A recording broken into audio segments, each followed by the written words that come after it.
ആൾക്കാർക്ക് മനസ്സിന് ശാന്തി കിട്ടുന്നുണ്ടല്ലോ, ആ ശാന്തി കിട്ടട്ടെ. അങ്ങനെ ഒരു ശാന്തമായ സൊസൈറ്റി വരുമ്പോൾ നമുക്ക് നല്ല പക്ഷേ ഇതിലിപ്പോ മോഹൻജി അടുത്ത കാലത്ത് പറയും ഈ അനാചാരങ്ങൾ ഈ യൂത്തിനാണ് പ്രത്യേകിച്ച് അങ്ങനെ വരുന്നത്. അവർ കുറെ കാര്യങ്ങൾ ക്വസ്റ്റ്യൻ ചെയ്യുമല്ലോ, അപ്പൊ അവർക്ക് പറഞ്ഞ് മനസ്സിലാക്കി കൊടുക്കാനായിട്ടുള്ള അറിവില്ലതാരും. ഈ കുറെ ആചാരങ്ങൾ വരുന്നു. അപ്പൊ ഇപ്പൊ അതിൽ ഫോർ എക്സാമ്പിൾ ഇപ്പൊ നമുക്ക് പറയാൻ പറ്റും, ഈ ശ്രീകൃഷ്ണന്റെ കാലത്ത് ഗോവർദ്ധനത്തിനെ പൂജിച്ചോളാൻ പറഞ്ഞു കഴിഞ്ഞപ്പോൾ കൃഷ്ണൻ അത് കൺവിൻസ് ചെയ്തു, ഇന്ദ്രനെ പൂജിക്കണ്ട, നിങ്ങൾ ഗോവർദ്ധനത്തിനെ പൂജിക്കാൻ പറഞ്ഞപ്പോൾ അവരത് റെസ്പെക്ട് ചെയ്തു, ഒരു ചെറിയ കുട്ടിയാണെങ്കിൽ. ഇപ്പോഴത്തെ യൂത്തും അങ്ങനെ പല ചോദ്യവും ചോദിക്കുന്നുണ്ട്. ഈ മതം കൊണ്ട് അവർ ചോദിക്കുന്നത്, ഈ മതം കൊണ്ട് ലോകത്ത് ഉപദ്രവമല്ലാണ്ട് എന്ത് നന്മയുണ്ടായി എന്ന് അവർ മതം ഇപ്പൊ ഏറ്റവും കൂടുതൽ ഗ്രോ ചെയ്യുന്ന അല്ലെങ്കിൽ വളരുന്ന ഒരു ഫിലോസഫി ഉണ്ട്. എന്താണെന്നറിയാമോ? എത്തീസം. അത് ലോകത്ത് വളരെയധികം, അതിപ്പോൾ ഈ വെർച്വൽ വേൾഡ് പറഞ്ഞല്ലോ നമ്മൾ ആദ്യം, അതിനോട് കൂടെ വളരുന്ന ഒരു കാര്യമാണ് എത്തീസം. കാരണം റിച്വലിസ്റ്റിക് ഭക്തിക്ക് വാല്യൂ കുറഞ്ഞിരിക്കണം. അതായത് നമ്മളൊരു ഒരു ഒരു സിസ്റ്റമാറ്റിക് ആയിട്ട് റിച്വലായിട്ട് ഭക്തി എന്നുള്ള കുറഞ്ഞിരിക്കണം. അത് ഒരു കണക്കിന് എന്നെ സംബന്ധിച്ചിടത്തോളം ഞാൻ പറയുന്നത് നല്ലതാണ്. എന്താ കാരണം വെച്ചാൽ ചോദ്യം ചെയ്യണം നമ്മൾ എല്ലാ കാര്യത്തിനും. എനിക്ക് അനുഭവിക്കാൻ പറ്റാത്തൊരു കാര്യം ഞാൻ ആക്സെപ്റ്റ് ചെയ്യില്ലായിരുന്നു. അത് എനിക്ക് തോന്നുന്നു, ഇപ്പോൾ തോന്നുന്നത് അത് വളരെ നന്നായിരുന്നു. കാരണം ഒന്നും ബ്ലൈൻഡായിട്ട് ഞാൻ ബിലീവ് ചെയ്തിട്ടില്ല. എൻ്റെ അനുഭവങ്ങൾ വന്നപ്പോഴാണ് ഞാൻ അതിൽ വിശ്വസിച്ചു തുടങ്ങിയത്. നമ്മൾ അത് ആ ഒരു ഓപ്പർച്യൂണിറ്റി എല്ലാവർക്കും കൊടുക്കണം. ഒന്നത്. രണ്ട്, ഈ റിലിജിയൻ എന്ന് പറഞ്ഞാൽ മതമാണ്. മതം എന്ന് പറഞ്ഞാൽ അഭിപ്രായം അല്ലെങ്കിൽ ഒരു വ്യക്തി ആ പാതയിലൂടെ നടന്നിട്ട് അവനവൻ എത്തിയ സ്ഥലത്തെത്തി, എന്തോ ആവട്ടെ എത്തി. ആ ഒരു പാത പിന്നീട് അതൊരു പൊതുപാതയായി മാറി. ഒരു വ്യക്തി ഇന്ന വഴിക്ക് നടന്നിട്ട് ഇന്ന ഡെസ്റ്റിനേഷനിലെത്തി. ആ ഡെസ്റ്റിനേഷൻ ദൈവമെന്ന് കൂട്ടിക്കോളും. ആ പാത പിന്നീട് പലരും നടന്നപ്പോൾ അതൊരു പൊതുപാതയായി മാറി. അത് പിന്നീട് അതിനൊരു സ്ട്രക്ചർ വന്നു, അതിനൊരു ഇൻഫ്രാസ്ട്രക്ചർ വന്നു, അതിൽ പിന്നെ അധികാരികൾ വന്നു, അധിപതികൾ വന്നു, അവരതിന് ചിട്ടകൾ ഉണ്ടാക്കി. ഇങ്ങനെയൊക്കെയാണ് ഈ മതം വളർന്നത്. അപ്പോൾ ഈ മതത്തിൻ്റെ ഒരു കാര്യത്തിന് അതിന് വളരെയധികം ബൗണ്ടറീസ് ഉണ്ട്. സ്പിരിച്വാലിറ്റിക്ക് ഇല്ലത്. കാരണം സ്പിരിച്വാലിറ്റി നിങ്ങൾ എന്താണോ അതാണ് നിങ്ങളുടെ ആത്മീയത. ഈ ആത്മീയതയും മതമായിട്ട് ഒരിക്കലും കമ്പയർ ചെയ്യരുത്. അത് നമ്മൾ പറയാം, ആത്മീയതയിൽ ഇപ്പോൾ നോക്കിക്കോളൂ, കൃത്യമായിട്ട് നമുക്കറിയാം ഒരു വ്യക്തിക്ക് ഒരു ആഗ്രഹം ഉണ്ടായി, അത് ഫുൾഫിൽമെൻ്റ് ആയി. ഇപ്പം എനിക്ക് ഒരു ചായ കുടിക്കണം, ഞാൻ ഒരു ചായ കുടിച്ചു കഴിയുമ്പോൾ കുറച്ച് സമയത്തേക്ക് എനിക്ക് മനസ്സിനൊരു ശാന്തിയുണ്ട്. കുറച്ച് കഴിഞ്ഞിട്ട് ഒരു ചായ കുടിക്കാൻ തോന്നി, ചായ ഇല്ല, സാരില്ല, മനസ്സ് ദുഃഖിച്ചിട്ടല്ല, അങ്ങനെ ഒരു അത്യാവശ്യം ഇല്ലാണ്ടായി. അപ്പോൾ ചായക്ക് ആഗ്രഹമുണ്ട് എങ്കിലും ചായ ഇല്ലെങ്കിലും എനിക്ക് വിരോധമില്ല. അപ്പോൾ അങ്ങനെ വന്നപ്പോൾ എന്തായി, മനസ്സ് പിന്നെയും കൂടുതൽ നേരം ശാന്തിയായി. കുറച്ച് കഴിഞ്ഞപ്പോൾ ഈ ചായയുടെ ആഗ്രഹം തന്നെ നമുക്കൊരു എനിക്ക് ചായയുടെ ആഗ്രഹം ഉണ്ടായിരുന്നില്ലേ പണ്ട് എന്നുള്ളൊരു ചിന്തയായി. അതായത് അത് നമ്മളെ ഒരു ആക്ഷനിലേക്ക് കൊണ്ടുപോകണില്ല, ചായ കുടിക്കുക എന്നുള്ളൊരു പ്രവൃത്തിയിലേക്ക് എത്തിക്കണില്ല. അങ്ങനത്തെ സ്ഥിതിയിൽ വരുമ്പോൾ എന്തായി, ഈ ചിന്തകൾ തന്നെ നശിച്ചു തുടങ്ങി. ചായ എന്നുള്ള തോട്ട് തന്നെ ഇല്ലാണ്ടായി തുടങ്ങും. കാരണം നമ്മളത് ഫുൾഫിൽ ചെയ്യുന്നില്ല. ഫുൾഫിൽ ചെയ്യാത്തോടത്തോളം അതിന് പ്രസക്തി കുറയും. അങ്ങനെ അത് പ്രസക്തി കുറഞ്ഞിട്ട് ആ ഒരു തോട്ട് തന്നെ ഇല്ലാണ്ടായി. ഈ തോട്ടില്ലാത്ത അവസ്ഥയിൽ നാലാമത്തെ അവസ്ഥയാകുമ്പോഴേക്കോ ഈ ചിന്തകളില്ലാത്തതുകൊണ്ട് മനസ്സ് തന്നെ കൊളാപ്സ് ആവും. മനസ്സ് തന്നെ മിനിമം മൈൻഡാവും, മിനിമൽ ലെവലിൽ. കാരണം ചിന്തകളാണ് മനസ്സിൻ്റെ പില്ലേഴ്സ്, തൂണുകൾ. മനസ്സിൻ്റെ തൂണുകൾ എന്ന് പറഞ്ഞാൽ ചിന്തകളാണ്. ഈ ചിന്തകളില്ലെങ്കിൽ മനസ്സ് ഇരിക്കും. അങ്ങനെ മനസ്സിരിക്കുന്ന സമയത്ത് നമ്മൾ എപ്പോഴും ശാന്തമാണ്. ഇതാണ് നാലാമത്തെ സ്റ്റേറ്റ് ഓഫ് സമാധി. ഫോർത്ത് സ്റ്റേറ്റ് ഓഫ് സമാധി ഈ അവസ്ഥയാണ്. ഈ അവസ്ഥയിൽ എത്തിക്കഴിഞ്ഞാൽ പിന്നെ തിരിച്ച് നമ്മൾ ചായ കുടിക്കണം എന്നുള്ള അവസ്ഥയിലേക്ക് പോവില്ല. ആദ്യത്തെ അതുവരെ പോവും. അതുവരെ ഈ മനസ്സ് ഇങ്ങനെ ഇരിക്കുന്നവരെ എപ്പോഴും തിരിച്ചു പോകും. അത് കഴിഞ്ഞ് അടുത്ത ലെവലിലേക്ക് വരുമ്പോഴേക്കും മനസ്സുണ്ട്, നമ്മൾ ജീവിച്ചിരിക്കേണ്ടെന്ന് അവെയറാണ് നമ്മൾ. പക്ഷേ ഒന്നും പുറത്തെ ലോകമായിട്ട് അറ്റാച്ച്ഡ് അല്ല. പക്ഷെ എല്ലാത്തിലും ഉണ്ട്. നമ്മൾ ഊണ് കഴിക്കും, അല്ലെങ്കിൽ നമ്മൾ സന്തോഷിക്കും, ചിരിക്കും, കളിക്കും, എല്ലാം ചെയ്യും. പക്ഷെ അതിലൊന്നും നമ്മളൊരു ഈ പിന്നെ താമരയുടെ ഇതളിൽ പോകുന്ന വെള്ളം പോലെ ജീവിക്കും. അതാണ് ഫിഫ്ത്ത് സ്റ്റേറ്റ്. ഈ ഫിഫ്ത്ത് സ്റ്റേറ്റ് കഴിഞ്ഞാൽ പിന്നെ നമ്മൾ ജീവിച്ചിരിക്കുന്നതേ അറിയില്ല. അതായത് നിർവികൽപ്പ സമാധി സ്റ്റേറ്റിൽ പോകും. ഇതാണ് നമ്മുടെ ഒരു പ്രോസസ് ഓഫ് ഇവല്യൂഷൻ. ഈ ഇവല്യൂഷൻ ഒരിക്കലും ഒരു മതത്തിൻ്റെ ചട്ടക്കൂടിൽ പറ്റില്ല. അതിൽ റിച്വൽസും ബൗണ്ടറീസുമാണ്. ഇതല്ല, ഇത് മനുഷ്യനും മനുഷ്യൻ്റെ അവസ്ഥകളുമാണ്. ഈ രണ്ടാണ്. അപ്പോൾ ഈ മനസ്സ് താഴ്ത്തിയിരുന്ന സമയത്ത്, നമ്മളെല്ലാം ആവുന്ന സമയത്ത് നമ്മൾ ദൈവത്തിനോട് കൂടുതൽ അടുക്കും, അല്ലെങ്കിൽ എനർജിയോട് കൂടുതൽ അടുക്കും. ശരിക്കും ഞാൻ പറയുന്നത് ഈ നിരീശ്വരവാദത്തിൽ കൂടെയും ഈശ്വരനിലേക്ക് എത്താം. നമ്മുടെ ഭാരതത്തിൽ അങ്ങനെ ഉണ്ടായിരുന്നല്ലോ, എല്ലാം പറ്റും. അത് ഞാൻ പറഞ്ഞു, ഇതിൽ ഒരു നദിയും കടലിലെത്താതിരിക്കില്ല. കടലിലെത്തിയേ പറ്റൂ. കടൽ അവിടെ വെയിറ്റ് ചെയ്യുന്നുണ്ട്. പിന്നെ കടലിലെത്തുന്ന സമയത്ത് നദി ഇല്ല. പിന്നെ അപ്പോൾ ഒരു ഏത് പാതയിൽ പോവുകയാണെങ്കിലും ഇപ്പം ഞാൻ ദൈവം എന്നുള്ളൊരു ചട്ടക്കൂടിൽ വിശ്വസിക്കുന്നില്ല എന്ന് പറഞ്ഞാൽ ഒരു കുഴപ്പമില്ല. കാരണം എല്ലാതിൻ്റെയും ബാക്കിൽ ഊർജ്ജം ഉണ്ടെന്ന് വിശ്വസിച്ചാൽ മതി. ഊർജ്ജമുണ്ടല്ലോ, നമ്മുടെ ഉള്ളിൽ ഊർജ്ജമുണ്ട്, ഓരോ സെല്ലിൽ ഊർജ്ജമുണ്ട്, ഓരോ ആറ്റമിൽ ഊർജ്ജമുണ്ട് ഉണ്ടല്ലോ. അത് സയൻറ്റിഫിക്കലി പ്രൂവ്ഡ് ആണല്ലോ, അതിൽ വിശ്വസിക്കാമല്ലോ. അപ്പോൾ നമ്മൾ ഈ വ്യക്തമായിട്ട് അറിവുള്ള ഒരു കാര്യത്തിൽ വിശ്വസിക്കുന്നതാണ് ഏറ്റവും നല്ലത്.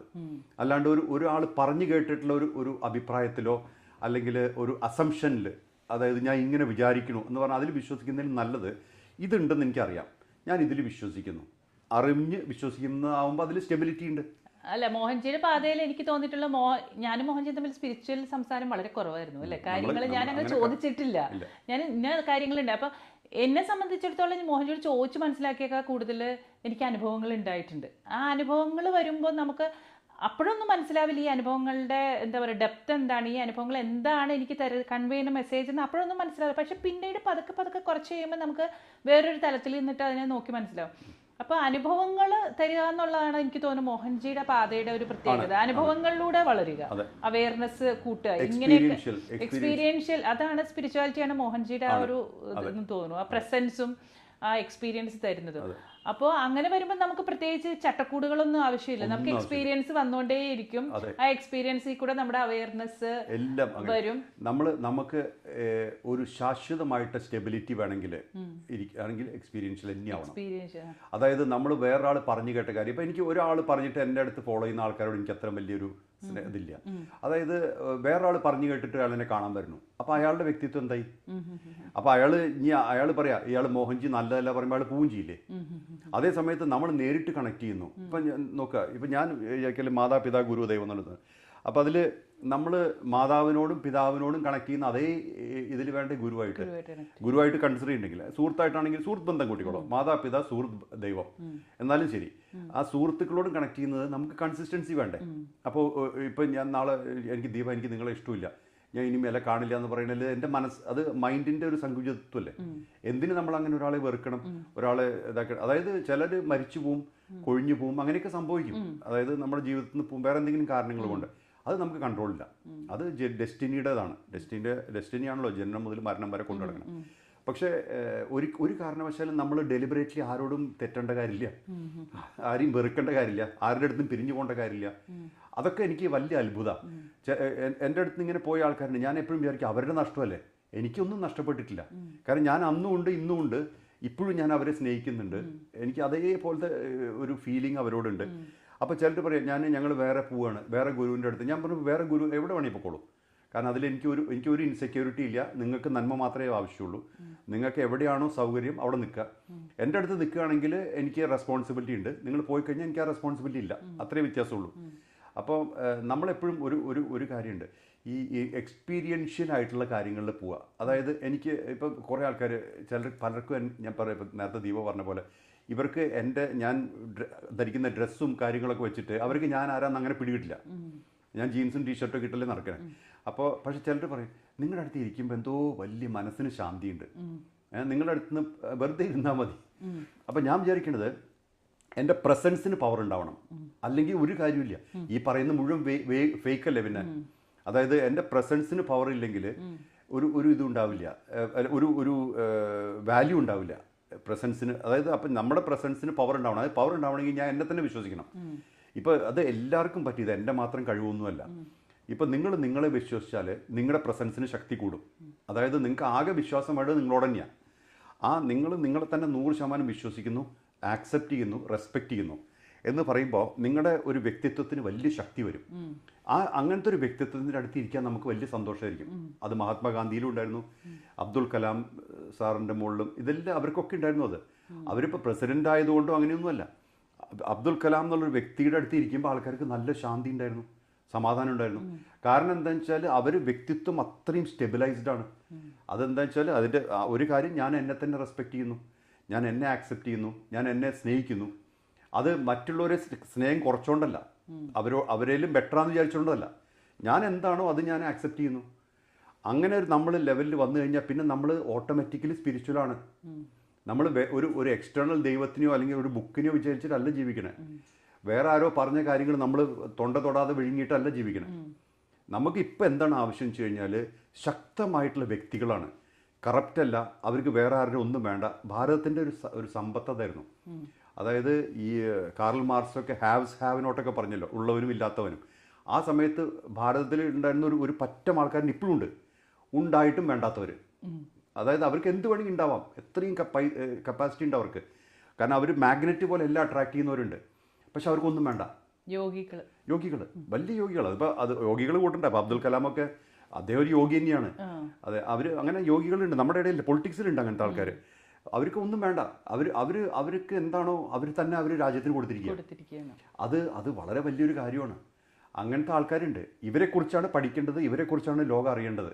അവരൊരു പ്രത്യേകിച്ച് ഒരു മതത്തിൻ്റെയോ ഒരു ദൈവത്തിൻ്റെയോ ഒന്നും റെപ്രസെൻറ്റേഷൻ അല്ലല്ലോ. അവർ സ്വന്തമായിട്ടുള്ള പവർഫുൾ വ്യക്തിത്വങ്ങളാണ്. ആ വ്യക്തിത്വങ്ങൾ അതാണ് കുട്ടികൾ അറിയേണ്ടത്. ഉള്ളവനും ഇല്ലാത്തവനുമായിട്ട് ഉണ്ടായിട്ടും വേണ്ടാത്തവരും ഉണ്ട്.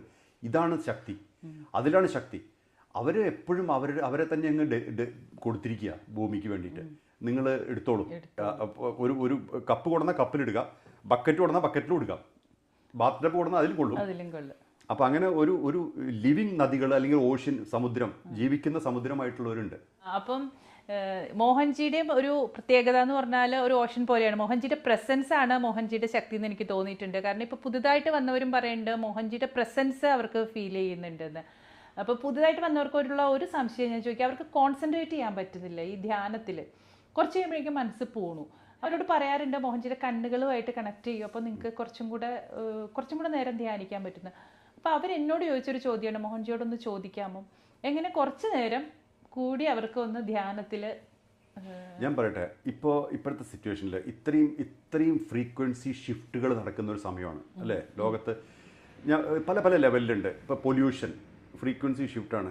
ഈ പ്രോസസ്ഡ് ഫുഡ്, എന്ത് പ്രോസസ്ഡ് ഫുഡാണെങ്കിലും അത് ശരീരത്തിന് ചേരുന്നില്ല, ശരീരത്തിന് വയലേറ്റ് ചെയ്യുന്നുണ്ട്. ശരീരത്തിന് വയലേഷൻ വരുമ്പോൾ മനസ്സിന് വയലേഷൻ വരുന്നുണ്ട്. പ്രോസസ്ഡ് ഫുഡ്, പിന്നെ ഈ ഒരുപാട് ഓയിലുള്ള കുറേ ഫുഡ് കഴിക്കുന്നില്ല ആൾക്കാർ. ഇതെല്ലാം ശരീരത്തിനെയും മനസ്സിനെയും ഇതാക്കുന്നുണ്ട്. അങ്ങനത്തെ സമയത്ത് മെഡിറ്റേഷൻ ഒരിക്കലും പറ്റില്ല. പിന്നെ ഇതൊന്നും നമ്മളറിയാത്തൊരു കാര്യമുണ്ട്, അനവധി സാറ്റലൈറ്റ്സ് ഉണ്ട് ഇപ്പോൾ പുറത്ത് നമ്മൾ വിട്ടിട്ടുണ്ട്. പല സാറ്റലൈറ്റ്സും മുകളിലുണ്ട്. ഇതെല്ലാം റേഡിയേറ്റ് ചെയ്യുന്നുണ്ട്. ഇതിൻ്റെ റേഡിയേഷൻ ആദ്യം വരുന്ന മേഘങ്ങളിലാണ്. മേഘങ്ങൾ മഴയായിട്ട് പെയ്തിട്ട് ഭൂമിയിൽ വരുന്നു. അപ്പോൾ ഓൾറെഡി ചത്തിട്ടുള്ള മരിച്ച വെള്ളത്തിൻ്റെ മുകളിൽ പിന്നെയും വെടിവെക്കണ പോലെയാണ് ഈ റേഡിയേഷൻ. അപ്പോൾ നമ്മുടെ ഉള്ളിലത്തെ വെള്ളത്തിൻ്റെ മുകളിലും ഇതേപോലെ വെടികൾ വരുന്നുണ്ട്. വെച്ചാൽ വെടി എന്ന് പറഞ്ഞാൽ ഉണ്ടകൾ, ബുള്ളറ്റ്സ്. അപ്പോൾ ഇത് ഈ ശരീരത്തിൽ മുഴുവൻ നമ്മളുള്ള വെള്ളത്തിലും ഈ കണ്ടാമിനേഷൻ വരുന്നുണ്ട്, പൊല്യൂഷൻ വരുന്നുണ്ട്, ഇതെല്ലാം വരുന്നുണ്ട്. ഇങ്ങനത്തെയൊക്കെ അവസ്ഥയിലും ഫ്രീക്വൻസി ഷിഫ്റ്റ് ചെയ്യും. പ്ലസ് കോവിഡും ഇതൊക്കെ വരുന്നുണ്ടല്ലോ. ഇനിയും ആൾക്കാരെ എക്സ്പെക്ട് ചെയ്യുന്നത്, ഈ കൊല്ലം നമ്മൾ എക്സ്പെക്ട് ചെയ്യുന്ന ഒരുപാട് ഭൂമി കുലുക്കവും അല്ലെങ്കിൽ നാച്ചുറൽ കലാമിറ്റീസ് എക്സ്പെക്ട് ചെയ്യുന്നുണ്ട് 2024-ലും 2025-ലും. അപ്പോൾ ഇനിയിപ്പോൾ 25 മുതൽ 35 വരെ ഡാർക്ക് ഇയേഴ്സ് എന്നാണ് പറഞ്ഞിട്ടുള്ളത്. അതായത് പൊതുവേ ഞാൻ പറഞ്ഞിട്ടുള്ളതല്ല, വേദിക് അസ്ട്രോളജേഴ്സും ഇവരൊക്കെ ഒരു ഫോറംസൊക്കെ പറഞ്ഞിട്ട്, കുറേ സന്യാസിമാരും പറഞ്ഞിട്ടുണ്ട് 2025 മുതൽ 35 വരെ ഒരു ഇരുണ്ട കാലങ്ങളായിരിക്കുന്നത്. അതിൽ യുദ്ധം ഉണ്ടാവാം, എല്ലാം പല കാര്യങ്ങൾ വരാമെന്ന് പറഞ്ഞിട്ടുണ്ട്. അപ്പോൾ നമുക്ക് എന്ത് വേണമെന്ന് വെച്ചാൽ നമുക്ക് ഇത് കളക്റ്റീവ് സ്റ്റെബിലിറ്റി ചിന്തിക്കാൻ പറ്റില്ല. അതായത് ഒരു പറ്റം ജനങ്ങൾ സ്റ്റേബിൾ ആവുമെന്ന് ചിന്തിക്കാൻ ബുദ്ധിമുട്ടാണ്. പക്ഷേ നമുക്ക് നമ്മുടെ സ്റ്റെബിലിറ്റി നോക്കാമല്ലോ. അതിന് ഏറ്റവും കൂടുതൽ വേണ്ടത് കണക്ഷനാണ്. സ്റ്റെബിലിറ്റിക്ക് വേണ്ടത് കണക്ഷനാണ്. അത് കണക്ഷൻ മെഡിറ്റേഷന് കൂടെ വേണമെന്നില്ല. മെഡിറ്റേറ്റ് ചെയ്യാൻ ബുദ്ധിമുട്ടാണ് പലപ്പോഴും. അത് എന്നോട് പലരും പറഞ്ഞിട്ടുണ്ട് മെഡിറ്റേറ്റ് ചെയ്യാൻ ബുദ്ധിമുട്ടാണ്. അതെനിക്കറിയാം. കാരണം അറ്റ്മോസ്ഫിയർ ഒന്നും നമുക്ക് ചേർന്നതല്ലല്ലോ.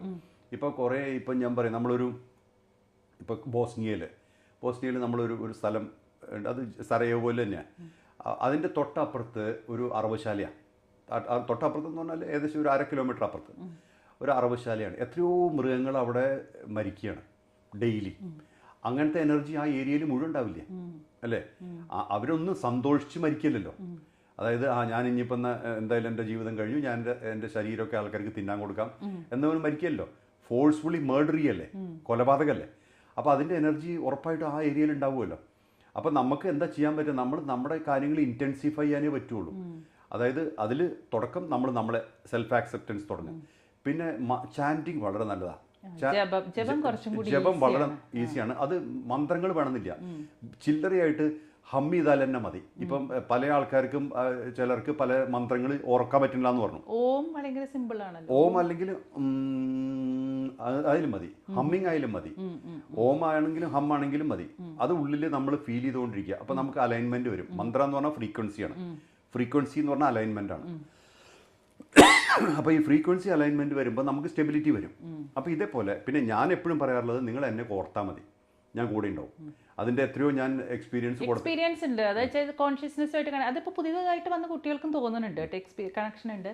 അപ്പം അത് ഞാൻ അവരോട് പറയാറുണ്ട്. നിങ്ങൾക്ക് ഇപ്പം ഇന്ന് വരുമ്പോൾ തന്നെ കുറച്ച് സ്ത്രീകൾ പറഞ്ഞു അവർക്ക് വരാൻ ഒരു നിവൃത്തിയില്ല, ഫിനാൻഷ്യലിയും പ്രശ്നമുണ്ട്, വീട്ടിലും പ്രശ്നമുണ്ട്.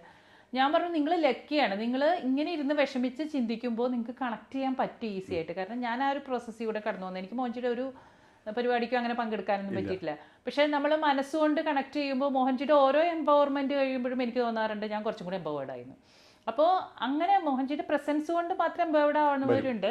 പക്ഷേ ഈ മെഡിറ്റേഷൻ എന്നൊക്കെ പറയുമ്പോൾ അത്രയും നേരം 1 മണിക്കൂറൊന്നും ഇരിക്കാൻ അവർക്ക് പറ്റാറില്ല. പക്ഷേ ദേ ആർ കണക്റ്റിങ്, അവർ ഒരുപാട് പേര് കണക്ട് ചെയ്യുന്നുണ്ട്. പിന്നെ ഒരുപാട് പേര് അമ്മു കെയറിൻ്റെ സേവയിൽ പറ്റുന്നവരൊക്കെ പ്രവർത്തിക്കുന്നുണ്ട്. അങ്ങനെ ഒരു എംപവർമെൻറ്റ് നടക്കുന്നുണ്ട്. അപ്പോൾ കൂടുതൽ പേര് കണക്ട് ചെയ്യുന്നുണ്ട്. മോഹൻജി പറഞ്ഞു റിമെമ്പറൻസ്, ഓർക്കുക, പിന്നെ വിശ്വസിക്കുക. വിശ്വസിക്കുക എന്ന് പറഞ്ഞാൽ അത് ബ്ലൈൻഡ് ആയിട്ട് പാടില്ല.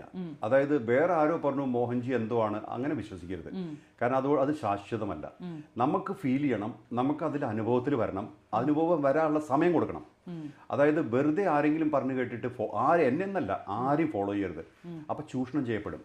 അതായത് പലപ്പോഴും എക്സ്പ്ലോയിറ്റേഷൻ വരുന്നത് എന്തുകൊണ്ടാണ്? ഇൻസെക്യൂരിറ്റി കൊണ്ടാണ്. ഇപ്പൊ നമ്മൾ ഇൻസെക്യൂർ ആയിട്ടൊന്നും ഫോളോ ചെയ്യരുത്. ഇപ്പൊ ഞാൻ പറഞ്ഞില്ലേ, ഞാൻ എന്നെ ഒരു ഗുരുവായിട്ട് ഒരിക്കലും ആരോടും പറഞ്ഞിട്ടില്ലല്ലോ.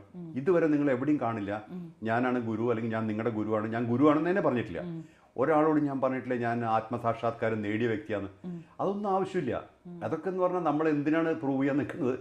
ഞാൻ എന്തോ ആണോ എൻ്റെ വാല്യൂ എന്ന് പറഞ്ഞാൽ ഞാൻ ഈ ലോകത്തിന് കൊടുക്കുന്ന കാര്യങ്ങളാണ്. ഞാൻ ലോകത്തിൽ ഒന്നും പ്രവർത്തിക്കുന്നില്ല കൂട്ടുക. എന്നിട്ട് ഞാൻ പറയും ഞാൻ നോക്ക്, ഞാൻ ഒരു ഗുരുവാണ് കേട്ടോ, ഞാൻ വലിയ ആത്മസാക്ഷാത്കാരമൊക്കെ നടത്തി സാക്ഷാത്കാരം കഴിഞ്ഞിട്ട് ഇരിക്കുന്ന ആളാന്ന് പറഞ്ഞിട്ട് ഒരു കാര്യമില്ല അല്ലേ? അപ്പോൾ നമ്മളെപ്പോഴും നമ്മൾക്ക് നമ്മുടെ ഡെലിവറിയാണ്, അല്ലെങ്കിൽ നമ്മൾ കൺസിസ്റ്റൻ്റ് ആയിട്ട് എന്ത് ഡെലിവറി ചെയ്യുന്നു അവിടെയാണ് വാല്യൂ. എൻ്റെ സെൽഫ് വെർത്ത് അല്ലെങ്കിൽ എൻ്റെ പിന്നെ നെറ്റ് വെർത്ത് എന്ന് പറഞ്ഞാൽ ഞാൻ ഭൂമിക്ക് കൊടുത്തിട്ടുള്ള കാര്യങ്ങളാണ്, അല്ലാണ്ട് ഞാൻ ഭൂമിയിൽ നിന്ന് എടുത്തിട്ടുള്ള കാര്യങ്ങളല്ല. ഭൂമിയിൽ നിന്ന് നമ്മളെല്ലാവരും എടുക്കാൻ നിൽക്കുകയാണ്. എന്നാൽ ഭൂമിക്ക് മടുത്തിരിക്കുന്നു. എല്ലാം ചൂഷണം ചെയ്ത് ഭൂമിയുടെ അവസ്ഥ എങ്ങനെയായി? ആ ഒരു സങ്കുചിതമായിട്ടുള്ള ഒരു വ്യൂ പോയിന്റ് കൂടിയാണ് നമ്മൾ ഈ അടുത്ത ജനറേഷനെ നശിപ്പിക്കുന്നത്. അടുത്ത ജനറേഷനെ പഠിപ്പിക്കുന്നത് എന്താണ്? നീ മാക്സിമം എടുത്തോട്ടാ, കാരണം മറ്റോന് കിട്ടിയിട്ടില്ലെങ്കിലും വിരോധമില്ല, നീ എടുക്കണം. അതല്ല ചെയ്യേണ്ടത്. നിനക്ക് എന്ത് കൊടുക്കാൻ പറ്റും ഭൂമിക്ക്, അത് നീ മാക്സിമം കൊടുക്കുക എന്നാണ് പറയേണ്ടത്. അതാണ് കറക്റ്റ് പഠിപ്പിക്കേണ്ട രീതി. അങ്ങനെ നമ്മളെല്ലാവരും നമ്മൾ പകർന്നു കൊടുത്താൽ നമ്മൾ ഭൂമി ഇതിലും നന്നാവും. ഭൂമി എന്ന് പറഞ്ഞാൽ സെൽഫ് ജനറേറ്റിംഗ് ആണ്, അത് ഇതിലും നന്നാവും. ഈ എക്സ്പ്ലോയിറ്റേഷൻ ഒന്നും അല്ല. ഇപ്പം നമ്മൾ ആമസോൺ ഫോറസ്റ്റിൻ്റെ അകത്ത് പ്രവർത്തിക്കുന്നത്. അതായത് ഇപ്പം ഞാൻ ബ്രസീലിൽ പോയപ്പോൾ എന്നെ കാണാൻ വന്നൊരു വ്യക്തി 7 ദിവസം തോണി തുഴഞ്ഞിട്ടാണ് വന്നത്. അദ്ദേഹം താമസിക്കുന്ന സ്ഥലത്ത് നിന്ന് 7 ദിവസം തോണിക്കൂടെ വന്നിട്ട് വേണം സിവിലൈസേഷനിലെത്താൻ. എന്നിട്ടാണ് എന്നെ കാണാൻ വന്നത്. നമ്മൾ അവിടെയൊക്കെ നമ്മൾ ആക്ടിവിറ്റി തുടങ്ങിയിട്ടുണ്ട്.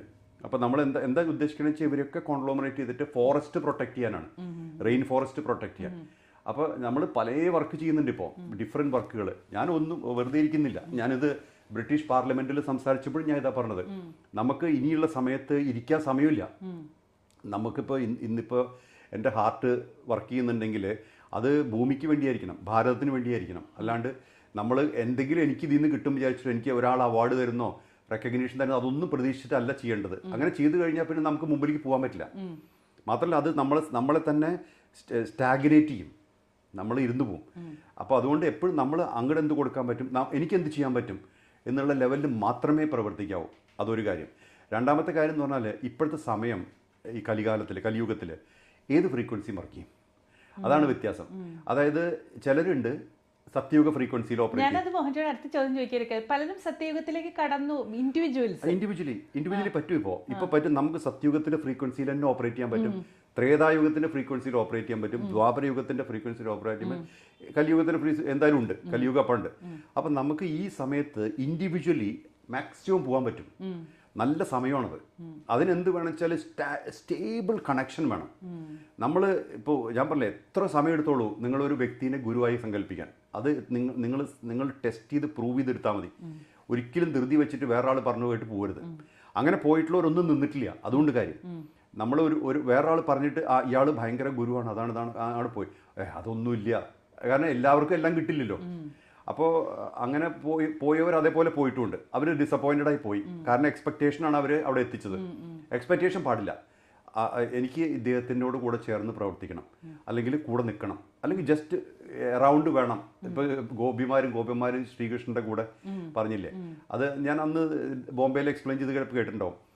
ഈ ഗോപികൾക്കും ഗോപന്മാർക്കും ശ്രീകൃഷ്ണനോടുള്ള കാര്യം എന്താ വെച്ചാൽ സെക്യൂരിറ്റി ആയിരുന്നു. അത് ഈ പ്രേമമൊന്നുമല്ല ഈ കഥയിൽ പറയണ പോലെ. അതിൽ അദ്ദേഹം അവിടെ വൃന്ദാവനിലുള്ള സമയത്ത് ഇവർക്കൊക്കെ ഹ്യൂജ് ഫീലിംഗ് ഓഫ് സെക്യൂരിറ്റി ആയിരുന്നു. നമുക്ക് ഒന്നും പേടിക്കാനില്ല, ഏത് രാക്ഷസം വന്നാലും നമ്മളെ രക്ഷിക്കും എന്നുള്ളതായിരുന്നു. അപ്പോൾ ആ ഒരു ലെവൽ ഓഫ് സെക്യൂരിറ്റിയും കണക്ഷനും വരും നമുക്ക് നല്ലൊരു യൂണിറ്റി വന്നാൽ. മനസ്സിലായി? അതിൽ പിന്നെ അതിപ്പോൾ രാധയുടെ അവസ്ഥ വ്യത്യാസം ഉണ്ടായിരുന്നു. രാധയെ സംബന്ധിച്ചിടത്തോളം ശ്രീകൃഷ്ണൻ എന്ന് പറഞ്ഞാൽ രാധയുടെ എക്സ്പ്രഷൻ ഓഫ് കംപ്ലീഷനാണ്. അതായത് രാധയ്ക്ക് കംപ്ലീഷൻ എന്നുള്ളത് ശ്രീകൃഷ്ണനാണ്. അത് ശ്രീകൃഷ്ണ പ്രസൻസ് ആവശ്യമില്ല. അപ്പോൾ രാധ നോക്കുമ്പോൾ ശ്രീകൃഷ്ണൻ ഉള്ളിലുണ്ട്, പുറത്തുണ്ടെങ്കിലും ഇല്ലെങ്കിലും വിരോധമില്ല. അതാണ് മറ്റേ സ്ത്രീകൾ പറഞ്ഞല്ലോ, ഈ ശ്രീകൃഷ്ണന് പല സ്ത്രീകളുമായിട്ട് ബന്ധമുണ്ടെന്ന് പറഞ്ഞപ്പോൾ രാധ ചോദിച്ച ഒരു ചോദ്യമുള്ളൂ, അദ്ദേഹത്തിന് സന്തോഷമാണോ എന്ന് മാത്രം. അദ്ദേഹത്തിൻ്റെ സന്തോഷമാണ് ഇമ്പോർട്ടൻസ്, അല്ലാണ്ട് എൻ്റെ സുഖമല്ല. അപ്പോൾ രാധയെ സംബന്ധിച്ചിടത്തോളം ശ്രീകൃഷ്ണൻ എൻ്റെ ഉള്ളിലുണ്ട്. പിന്നെ പുറത്ത് ആരെന്ത് നടന്നാലും ശ്രീകൃഷ്ണൻ എന്നുള്ള രൂപം എന്ത് ചെയ്താലും എനിക്ക് വിരോധമില്ല. ആ ലെവൽ ഓഫ് ഭക്തിയാണ്. അപ്പോൾ നമുക്ക് ഒരിക്കലും ഒരു സെപ്പറേഷൻ വരാൻ പറ്റില്ല. പിന്നെ സെപ്പറേഷൻ ഇല്ലല്ലോ, കാരണം എക്സ്പെക്റ്റേഷൻ വരുമ്പോൾ സെപ്പറേഷൻ വരും, എക്സ്പെക്റ്റേഷൻ ഇല്ലല്ലോ അതേ ലെവലിൽ. അപ്പോൾ ഞാൻ പറഞ്ഞത് ഇപ്പോഴത്തെ സമയത്ത് നമുക്ക് ഒരുപാട് ചെയ്യാൻ പറ്റും. അപ്പോൾ അതിൽ എപ്പോഴും കണക്ഷൻ വേണ്ടത് നമ്മുടെ ഉള്ളിൽ നിന്ന് തന്നെ നമ്മൾ കണ്ടിട്ടാണ്. ഇപ്പോൾ മോഹൻജി ഉള്ളിൽ കാണുകയാണെങ്കിൽ പിന്നെ മോഹൻജി നിങ്ങൾക്കായിട്ട് ഒരു സെപ്പറേഷനും ഇല്ല. ശ്രീകൃഷ്ണൻ നിങ്ങൾ ഉള്ളിൽ കാണുകയാണെങ്കിൽ ഒരു സെപ്പറേഷനും ഇല്ല. ഗാന്ധിയെ ഉള്ളിൽ കാണുകയാണെങ്കിൽ പിന്നെ ഗാന്ധിയുമായിട്ട് സെപ്പറേഷൻ ഇല്ല. ഏത് വ്യക്തിയും നമ്മുടെ ഉള്ളിൽ പ്രതിഷ്ഠിച്ചാൽ, ഇപ്പോൾ ശിർദി ബാബ മെഡിറ്റേഷൻ അങ്ങനെയല്ലേ, നമ്മുടെ ഉള്ളിൽ പ്രതിഷ്ഠിക്കുകയാണല്ലോ ശിർദി തന്നെ, മറ്റേ ബാബയെ തന്നെ.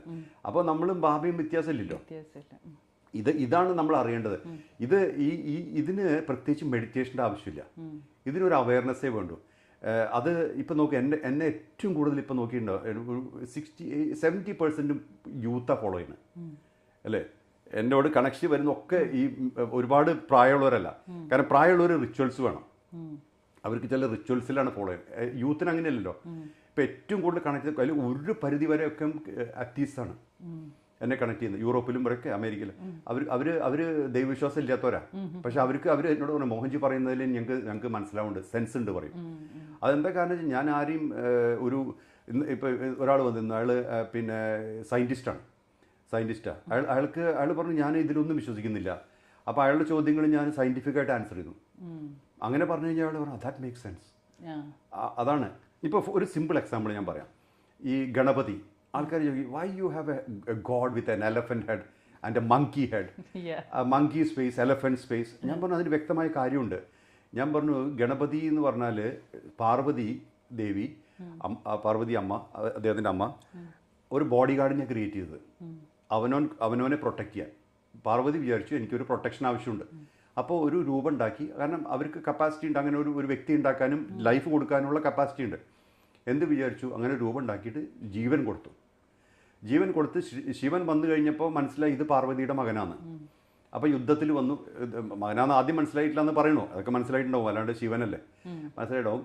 തല വെട്ടിക്കളഞ്ഞപ്പോൾ പാർവതി ദേവി പറഞ്ഞു ഇതെൻ്റെ മകനായിരുന്നു. അപ്പോൾ പറഞ്ഞു അങ്ങനെയാണോ, ജീവിപ്പിക്കണം പറഞ്ഞു. ഓക്കെ, അപ്പോൾ ഒരു ആനയുടെ തല വെച്ച് കൊടുത്തു. അപ്പോൾ എന്തിനാണ് ആനയുടെ തല വെച്ച് കൊടുത്തത്? മറ്റേ തല അവിടെ കിടക്കുന്നുണ്ടല്ലോ, ആ തല എന്താ വെച്ചു കൊടുക്കാത്തത്? ശിവന് വെക്കാൻ പറ്റില്ല, അതൊക്കെ എന്തുവേണം ചെയ്യാം. അപ്പോൾ പാർവതി ഉണ്ടാക്കിയത് ഒരു ബോഡി ഗാർഡിനെയാണ്, ശിവൻ ഉണ്ടാക്കിയത് ഒരു ഡയറ്റിയാണ്, ഒരു ഡയറ്റിയ. അതിന് എന്തുകൊണ്ട് എലഫൻറ്റിൻ്റെ തല? ഞാൻ പറഞ്ഞു 3 ടൈപ്പ് ബുദ്ധിയുണ്ട്. ഒന്ന് ഈ ആഗമ, അതായത് നമ്മൾ പുറത്തുനിന്ന് കളക്ട് ചെയ്യുന്ന കാര്യങ്ങൾ പ്രോസസ്സ് ചെയ്യുന്ന ബുദ്ധി, അതാണ് സ്കൂളിലൊക്കെ ചെയ്യണം. പുസ്തകങ്ങളിൽ നിന്നും ടീച്ചേഴ്സിൽ നിന്നും സൊസൈറ്റിയിൽ നിന്നും അച്ഛനും അമ്മയിൽ നിന്നും നമ്മൾ അറിഞ്ഞിട്ടുള്ള വിവരങ്ങൾ പ്രോസസ്സ് ചെയ്യുന്ന ഒരു ടൈപ്പ് ബുദ്ധിയുണ്ട്. രണ്ടാമത്തെ ബുദ്ധി ലോജിക്കലാണ്, അതായത് യുക്തി വെച്ചിട്ട് നമ്മൾ കണ്ടുപിടിക്കുന്ന കാര്യങ്ങൾ പ്രോസസ്സ് ചെയ്യുന്ന ഒരു ബുദ്ധിയുണ്ട്. ഈ 2 ബുദ്ധി വെച്ചിട്ടാണ് നമ്മൾ ജീവിക്കുന്നത്. അപ്പോൾ ശ്രുതബുദ്ധി എന്ന് പറഞ്ഞാൽ നമ്മൾ കേട്ട് അറിഞ്ഞ് പ്രോസസ്സ് ചെയ്യുന്ന കാര്യങ്ങളും, യുക്തബുദ്ധി എന്ന് പറഞ്ഞാൽ നമ്മൾ യുക്തി വെച്ച് കണ്ടുപിടിക്കുന്ന കാര്യങ്ങളും. ഈ 2 ബുദ്ധിയുണ്ട്. അതിൻ്റെയൊക്കെ മേലെ ഋതംബര ബുദ്ധിയുണ്ട്. ഋതംബര ബുദ്ധി എന്ന് പറഞ്ഞാൽ അവയർനെസ് ആണ്, കോസ്മിക് അവയർനെസ് ആണ്. കോസ്മിക് അവയർനെസ് എന്ന് പറഞ്ഞാൽ always aware of the consciousness, അതായത് കോൺഷ്യസ്നസ്, പ്രജ്ഞ, ദിവി സൂര്യ സഹസ്രസ്യ പറയുമല്ലോ, brighter than A million sons, വളരെ തേജസ്സുള്ള ആ ഒരു ശക്തി ആണ് ഇതിൻ്റെ എല്ലാം ഉറവിടം എന്നറിയുന്ന ഒരു ബുദ്ധിയുണ്ട്, കോസ്മിക് കോൺഷ്യസ്. അതിനെ റെപ്രസെന്റ് ചെയ്യുന്നതാണ് എലഫന്റിന്റെ ഹെഡ്, ആനയുടെ തല. ആനയുടെ തല എന്ന് വെച്ചാൽ ആനയാണ് ഭൂമിയിലത്തെ ഏറ്റവും വലിയ മാമൽ.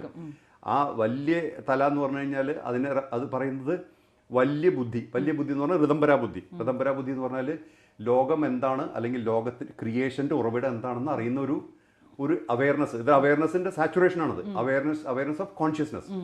ഈ ബുദ്ധി ഇതിനെ കുറിച്ചിട്ടുള്ള റെപ്രസെൻറ്റേഷനാണ് ഗണപതി. അപ്പോൾ ഗണപതി എന്ന് പറഞ്ഞാൽ അതാണ് ആദ്യം എല്ലാത്തിൽ നിന്നും വന്നത്. ഉറവിടം എന്താണ്? എല്ലാത്തിൻ്റെയും ബിഗിനിങ് എന്താണ്? Pure energy. അതിൽ നിന്നാണല്ലോ മാറ്റർ വന്നത്. പ്യുവർ എനർജി കോൺഗ്ലോമറേറ്റ് ചെയ്തപ്പോഴാണ് മാറ്റർ ആയത്. അപ്പോൾ മാറ്ററിൻ്റെ മുമ്പുള്ള അവസ്ഥ അറിയുന്ന ഒരു അവസ്ഥയാണ് ഗണപതിയുടെ. അതാണ് ആദ്യം പൂജ ചെയ്യുന്നത്. എല്ലാത്തിനും തുടക്കം അവിടുന്നല്ലേ പൂജ. ഗണപതിയല്ലേ ആദ്യം. അതുകൊണ്ട് ഇതിനൊക്കെ സിസ്റ്റമുണ്ട്. അപ്പം ഞാൻ ഇതേപോലെ ഈ ഹനുമാന്റെ എന്തുകൊണ്ട് മങ്കീസ് ഹെഡ്. അപ്പം ഞാൻ ചോദിച്ചു, what's the face of your mind? നിങ്ങളുടെ മനസ്സിനൊരു രൂപം ഉണ്ടെങ്കിൽ, ഒരു മുഖം ഉണ്ടെങ്കിൽ എന്ത് മുഖമായിരിക്കും? മങ്കി മൈൻഡ് അല്ലേ? മങ്കിക്ക് ഒരിക്കലും അടങ്ങിയിരിക്കാൻ പറ്റില്ല. അപ്പം എന്തുകൊണ്ട് ഹനുമാന് ആ ഫേസുകൾ? കാരണം ഹനുമാൻ അഷ്ടസിദ്ധി നവനിധിയുണ്ട്. Supremely powerful, very powerful. എന്തുകൊണ്ട് അങ്ങനെ വന്നത്? ഭക്തി. അതെങ്ങനെയാണെന്ന് വെച്ചാൽ രാമൻ ആരാന്ന് അറിയും. രാമൻ ഒരു അവതാരമാണ്, സുപ്രീം കോൺഷ്യസ്നെസ് ആണ്, വാക്കിംഗ് ടോക്കിംഗ് കോൺഷ്യസ്നെസ് ആണെന്ന് മനസ്സിലായിട്ട് ആ പാദത്തിൽ അവനവനെ തന്നെ സമർപ്പിച്ചു. അപ്പം മൈൻഡ് എവിടെ സമർപ്പിക്കുന്നോ മൈൻഡ് അതായി തീരും. മൈൻഡ് ഹനുമാൻ സമർപ്പിച്ചത് ശ്രീരാമന്റെ പാദത്തിലാണ്. ശ്രീരാമന്റെ പാദത്തിൽ സമർപ്പിച്ചപ്പോൾ ഹനുമാന് ശ്രീരാമന്റെ ശക്തി വന്നു, അഷ്ടസിദ്ധി നവനിധിയൊക്കെ വന്നു. അപ്പോൾ ഇതിനൊക്കെ കാര്യമുണ്ട്. അല്ലാണ്ട് ഒരു മങ്കീനെ നമ്മൾ ഇതാക്കില്ല. പക്ഷെ ആ കോൺഷ്യസ്നെസ് ഒരു മങ്കി ഫോമിൽ അൾട്ടിമേറ്റ്ലി എന്നിട്ട് ഹനുമാൻ രാമനെ രക്ഷിച്ചു എന്നുള്ള രക്ഷിക്കാന്നല്ല, രാമൻ എക്സ്പ്രസ് ചെയ്യില്ല. അതായത് ഇപ്പം നോക്കിയിട്ടുണ്ടോ, ഒരു 100% അച്ചീവ് ചെയ്തിട്ടുള്ളൊരു വ്യക്തി ഒന്നും പ്രകടിപ്പിക്കില്ല, നിറകുടം തുളുമ്പില്ല. അപ്പോൾ മറ്റുള്ളവർ കൂടെ പ്രകടിപ്പിക്കും ചിലപ്പോൾ, അല്ലേ? ഇപ്പം എനിക്ക് ചെയ്യേണ്ടത് എനിക്ക് മൈത്രി ആൾക്കാരെ കൂടെ ചെയ്യാലോ, അല്ലേ? എനിക്കെല്ലാം ചെയ്യേണ്ട ആവശ്യം 400 ചെയ്യാൻ മൈത്രി പ്രാക്ടീസ് ലോകത്തുണ്ട്. അവർ ചെയ്യുന്ന പ്രവൃത്തികൾ എൻ്റെ പ്രവൃത്തി തന്നെയല്ലേ? അതിപ്പോൾ എനിക്ക് പേഴ്സണലി ചെയ്യണ്ടല്ലോ. അത് ഞാൻ എക്സാമ്പിൾ പറഞ്ഞു. അല്ല, എൻ്റെ ഞാൻ സപ്പോർട്ട് ചെയ്തിട്ടാണ് നടക്കുന്നത്. അപ്പോൾ ഞാൻ ചെയ്യണ്ട, അപ്പോൾ രാമനെല്ലാം ചെയ്യണ്ട. അപ്പോൾ ഈ അനിമ ഗരിമ എന്നുള്ള അഷ്ടസിദ്ധിയൊക്കെ ഹനുമാന് പ്രാക്ടീസ് ചെയ്യാം ഈസി ആയിട്ട്. രാമൻ പ്രാക്ടീസ് ചെയ്യണമെന്നില്ലല്ലോ. രാമനെ സംബന്ധിച്ചിടത്തോളം അങ്ങനത്തെ ബോധറേഷനൊന്നും ഇല്ല. രാമൻ നോക്കിയിട്ടുണ്ടോ, ജീവിച്ചത് ഒരു സാധാരണ വ്യക്തിയായിട്ടാണ്. അദ്ദേഹത്തിൻ്റെ വൈഫിനെ കിഡ്നാപ്പ് ചെയ്ത് പോയി, ഇതെല്ലാം അങ്ങനെയുള്ള ഓരോ കാര്യങ്ങളൊക്കെ ഉണ്ട്. അപ്പോൾ ഇതെല്ലാം ഒരു സാധാരണ വ്യക്തി എന്നുള്ള നിലയ്ക്കാണ് അദ്ദേഹം പോയത്. ഒരു കാരണവശാലും അദ്ദേഹം ഒരു അവതാരം എന്നുള്ള നിലയ്ക്കൊന്നുമില്ല. അപ്പോൾ അത് എന്താ വെച്ചാൽ ഒരു സാധാരണ വ്യക്തി എങ്ങനെ ജീവിക്കണം എന്നാണ് രാമൻ പഠിപ്പിക്കുന്നത്. അതല്ലാണ്ട് ഞാൻ അവതാരമാണ്, അപ്പം ഞാൻ വ്യത്യാസമായിട്ട് ജീവിക്കുന്നു പറഞ്ഞില്ലല്ലോ. അല്ലെങ്കിൽ നമുക്ക് കണക്ഷൻ വരില്ലല്ലോ, അല്ലേ? അപ്പം ഇത്രയും നേരം മോഹൻജി നമുക്ക് വേണ്ടിയിട്ട് സംസാരിച്ചു. ഒരുപാട് കാര്യങ്ങൾ മോഹൻജി ഓൾറെഡി പറഞ്ഞിട്ടുണ്ട്. ഇതെല്ലാം പല ബുക്കിൽ കൂടെയും പല സ്പീച്ചിൽ കൂടെയും പറഞ്ഞിട്ടുണ്ട്. പക്ഷേ എന്നാലും ഇപ്പോൾ ഇത് നമ്മുടെ കേരളത്തിലുള്ള ആൾക്കാർക്ക് വേണ്ടിയിട്ട് ഇത്രയും സമയം മോഹൻജി ചിലവാക്കിയിരിക്കുകയാണ്. അപ്പോൾ ഇപ്പോൾ മോഹൻജി പറഞ്ഞതുപോലെ മോഹൻജിയുടെ പ്രസൻസ് നമ്മളിലേക്ക് വരണമെങ്കിൽ റിമംബ്രൻസ് മാത്രം മതി. വളരെ എളുപ്പമുള്ള ഒരു കാര്യമാണ്, ഓർമ്മിക്കുക. പിന്നെ ഗുരുവിനുള്ള സേവകൾ ഗുരുവിനായിട്ട് ചെയ്യേണ്ട അമ്മൂക്കേരി കൂടെ ചെയ്യാം. എല്ലാം യോജിക്കുന്ന ഒരു പാതയാണ് നമ്മുടെ. അപ്പോൾ ന്യൂ ഇയർ ആയിട്ട് ഇങ്ങനെ ഒരു ശുഭാരംഭത്തിന് നമ്മളെ അനുവദിച്ച മോഹൻജിയോട് നിങ്ങൾക്ക് എല്ലാവർക്കും വേണ്ടിയിട്ട് ഞാൻ നന്ദി പ്രകടിപ്പിക്കുകയാണ്. Thank you. വളരെ സന്തോഷം. Thank you.